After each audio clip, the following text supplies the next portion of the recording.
এবং এই দলটি সৃষ্টি হয়েছিল বিএনপি একদলীয় শাসন থেকে বহুদলীয় গণতন্ত্র প্রবর্তনের জন্য।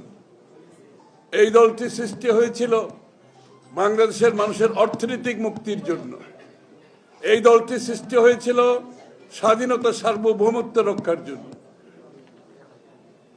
এই দলটি সৃষ্টি হয়েছিল বিশ্বের সামনে বাংলাদেশকে একটি আধুনিক দেশ হিসেবে গড়ে তোলার জন্য। এই দীর্ঘ পথ চলতে চলতে আমরা আজকে এখানে এসে উপনীত হয়েছি। এখনো গণতন্ত্রের সংগ্রাম কিন্তু শেষ হয় নাই। আগামী নির্বাচনের মাধ্যমে বাংলাদেশের মানুষের মালিকানা ফিরিয়ে দিয়ে তাদের ভোটে নির্বাচিত সংসদ সরকার গঠন হওয়া না হওয়া পর্যন্ত আমার নতুন গণতন্ত্রের যে অর্ডার আমরা ফিরিয়ে আনতে চাচ্ছি সেটা শেষ হবে না। আমাদের হাতে অনেক বড় চ্যালেঞ্জ। আন্দোলন এখনো শেষ হয় নাই, গণতন্ত্রের সংগ্রাম এখনো শেষ হয় নাই।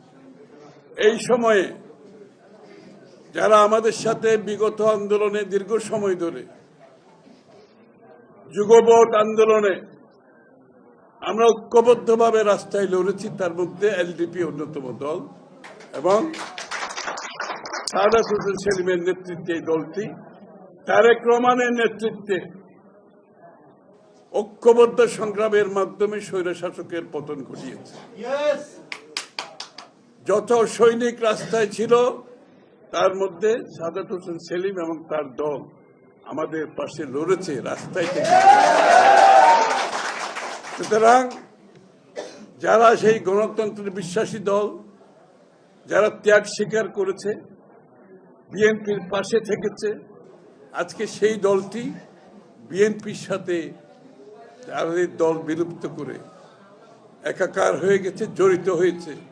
বিএনপির আদর্শ উদ্দেশ্যে বিশ্বাস করে, বিএনপির উপর আস্থা রেখে আগামীর যে বাংলাদেশ করার স্বপ্ন তারেক রহমান সাহেব দেখছেন, সেই বিশ্বাস রেখে আজকে আমরা এক জায়গায় এসে দাঁড়িয়েছি।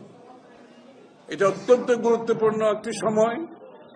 আরো যারা অনেকে লড়েছে বিভিন্ন অবস্থান থেকে, তারাও বিএনপিকে সমর্থন দিয়ে যাচ্ছে কিন্তু আগামী নির্বাচনের জন্য।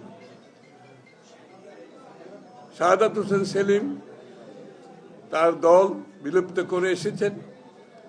এটা কিন্তু একটা মেসেজ জাতির প্রতি, যে কি এই আজকে যে প্রেক্ষাপট, জাতীয় যে প্রেক্ষাপট, এই প্রেক্ষাপটে